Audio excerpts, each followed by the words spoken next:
Assalamualaikum warahmatullahi wabarakatuh. Nama saya Arya Budi Satrio dari Sekolah IPS 2. Hari ini saya akan mempresentasikan biografi tentang B.J. Habibie. Pengenalan. Habibie lahir di kota Parepare, Sulawesi Selatan pada tanggal 25 Juni 1936. Ayahnya bernama Hawi Abdul Jalil Habibie, merupakan seorang ahli pertanian dari Gorontalo, sedangkan ibunya bernama R.A. Tuti Marini Puspo Wardojo, berasal dari Jakarta. Pada tanggal 12 Mei 1962, ia menikah dengan Hasri Ainun Besari yang merupakan teman masa kecilnya. Keduanya kemudian dikaruniai dua orang anak, yaitu Ilham Akbar Habibie dan Tariq Kemal Habibie. Latar belakang. Masa kecil Habibie dilalui bersama saudara-saudara di Parepare, Sulawesi Selatan. Sifat tegas berpegang pada prinsip telah ditunjukkan Habibie sejak anak-anak. Habibie punya kegemaran menunggang kuda ini harus kehilangan bapaknya yang meninggal dunia pada 3 September 1950 karena terkena serangan jantung. Tak lama setelah bapaknya meninggal, Habibie pindah ke Bandung untuk menuntut ilmu di Government Middlebury School. Di SMA, beliau mulai tampak menonjol prestasinya, terutama dalam pelajaran eksakta.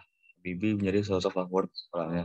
Setelah tamat SMA di Bandung tahun 1994, beliau masuk Universitas Indonesia di Bandung atau sekarang ITB.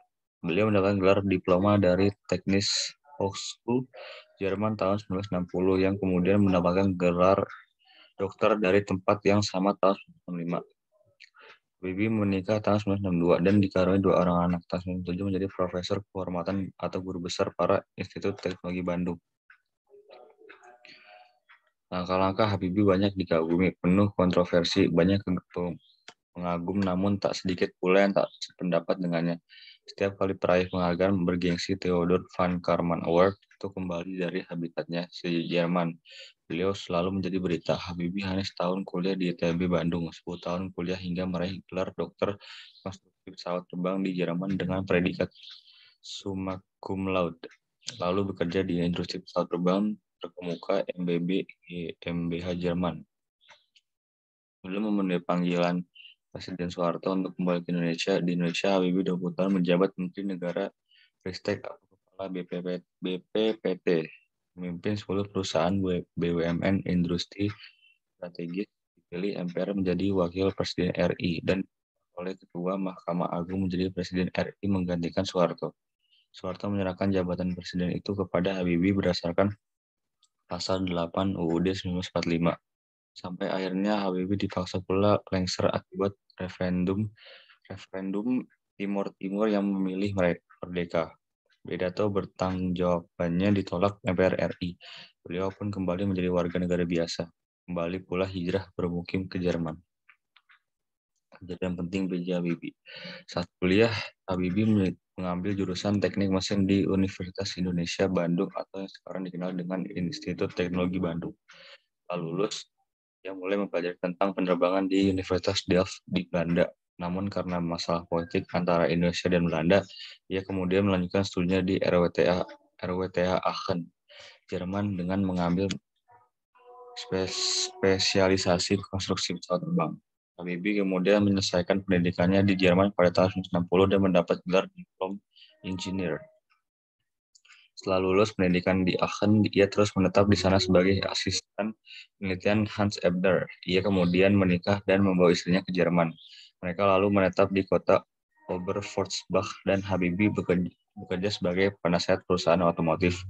Pada tahun 1965, ia berhasil mendapatkan gelar dokter der Ingenieur Wissenschafter dan melanjutkan penelitian termoelastisitas bersama Hans Ebner.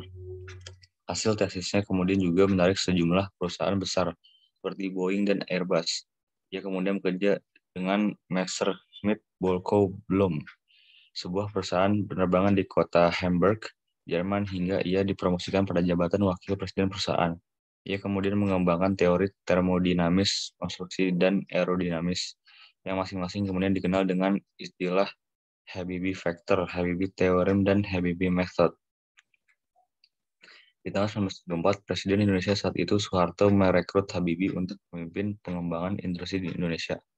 Habibie kemudian diberi jabatan sebagai CEO dari Industri Pesawat Terbang Nusantara atau IPT.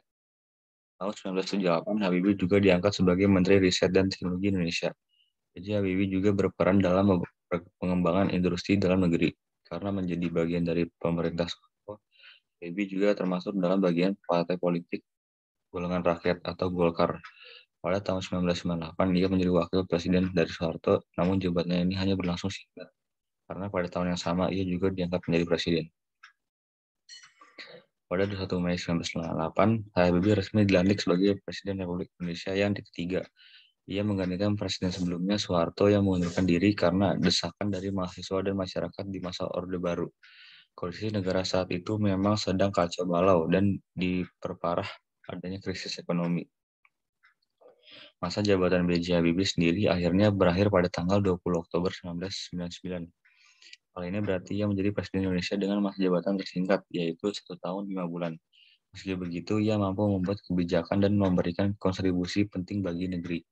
Di antaranya yaitu membuat peraturan kebebasan beraspirasi bagi masyarakat serta mampu menguatkan nilai tukar rupiah terhadap dolar Amerika. Hal yang dapat diteladani dari B.J. Habibie adalah satu, keteguhannya dalam belajar.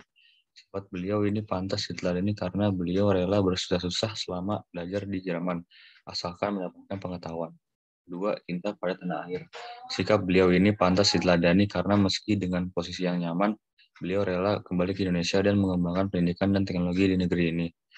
3. Teguh pada pendirian. Sikap beliau ini pantas diteladani karena meskipun sempat dapat ancaman oleh pihak-pihak tertentu selama masa reformasi, beliau tidak gentar dan menyatakan bahwa negara Indonesia harus menjadi negara reformasi. Sekian, terima kasih dari saya. Maaf bila ada kata salah. Assalamualaikum warahmatullahi wabarakatuh.